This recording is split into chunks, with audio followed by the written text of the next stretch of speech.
Hello అండి. ఇవాళ మన ఛానల్లో రెసిపీ అయితే వెజ్ బిర్యానీ, అది కూడా రెస్టారెంట్ స్టైల్లో. Welcome back to Kashvika's food.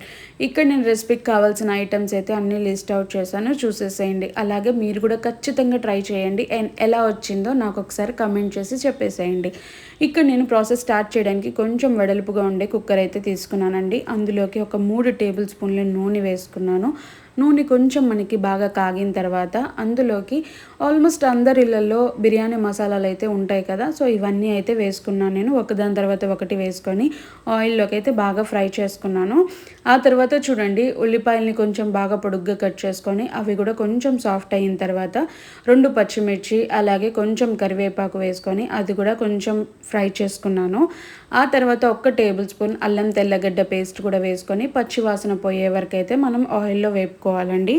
ఆ తర్వాత చూడండి, ఇక్కడ నా దగ్గర టమాటో ప్యూరీ అయితే అవైలబుల్ ఉందండి, అందుకే నేను ఇది యాడ్ చేస్తున్నాను ఇక్కడ. మీ దగ్గర ఒకవేళ ఇలాంటి ప్యూరీస్ కానీ పేస్ట్ కానీ లేకపోతే నార్మల్ మనం ఇంట్లో వాడుకునే టమాటోసే మిక్సీకి వేసుకొని బాగా మెత్తగా చేసుకొని యాడ్ చేసుకోండి. మీకు నేను ఆల్మోస్ట్ నా రెసిపీ అన్నిట్లో చెప్తుంటాను. టమాటో ప్యూరీ వేసుకోవడం వలన మనకి త్వరగా కుక్ అయిపోతుంది, అలాగే రైస్ కూడా మనకి కొంచెం కలర్ బాగా అనిపిస్తుంది. మనకి ఎలాంటి ఫుడ్ కలర్స్ యూజ్ చేయకుండా ఫ్లేవర్ఫుల్గా టేస్టీగా ఉంటే మనకి తినాలనిపిస్తుంది కదా, అందుకని నేనైతే ప్యూరీ అనేది యూజ్ చేస్తుంటానండి. ఆ తర్వాత చూడండి, ఇక్కడ నేను తీసుకున్న వెజ్జెస్ అన్నీ యాడ్ చేసుకొని ఆయిల్లోకి బాగా ఫ్రై చేసుకున్న తర్వాత కొంచెం కొత్తిమీర పుదీనా కూడా వేసుకొని అయితే బాగా వేయించుకుంటున్నాను. మీ దగ్గర ఈ ప్లేస్లో ఇంకా కొన్ని వెజ్జెస్ యాడ్ చేయాలంటే అది కూడా యాడ్ చేసుకోవచ్చు. బాయిల్ చేసి పెట్టుకున్న మష్రూమ్స్ కానీ లేకపోతే స్వీట్ కార్న్ కానీ లేదంటే పచ్చి బఠానీ అలాగే గోబీ కానీ ఇవన్నీ వేసుకొనైనా మీరు చేసుకోవచ్చు.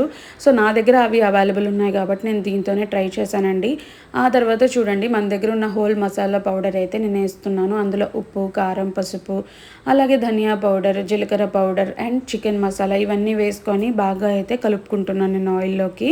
చూడండి, ఇక్కడ నాకు ఆయిల్ అయితే సరిపోయింది, మనం ఇంకా ఎక్స్ట్రా వేసుకోవాల్సిన అవసరం లేదండి.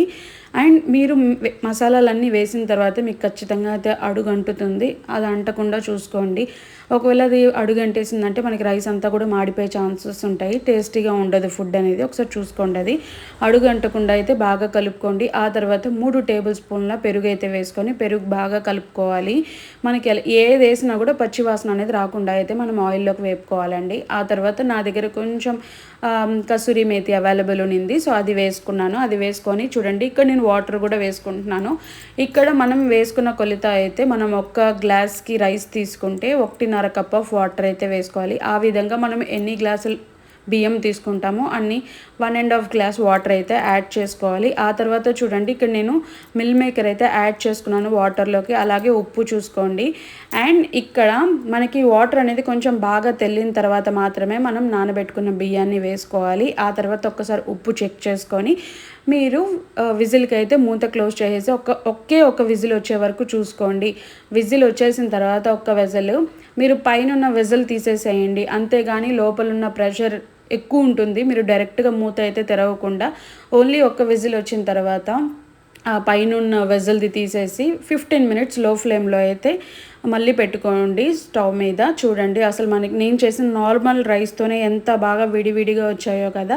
నార్మల్గా మనం కుక్కర్ పెట్టేసి 3 విజిల్స్ అలా పెట్టేసామంటే ఇలా రాదు, పలావ్ లాగా మనకి ముద్దగా వస్తుంది రైస్. ఒక్కసారి చూడండి, నేనైతే సైడ్ డిష్కి మిల్ మేకర్ కర్రీ చేస్తున్నాను, అది కూడా ఆల్రెడీ పోస్ట్ చేశాను. Thank you for watching. Follow and subscribe.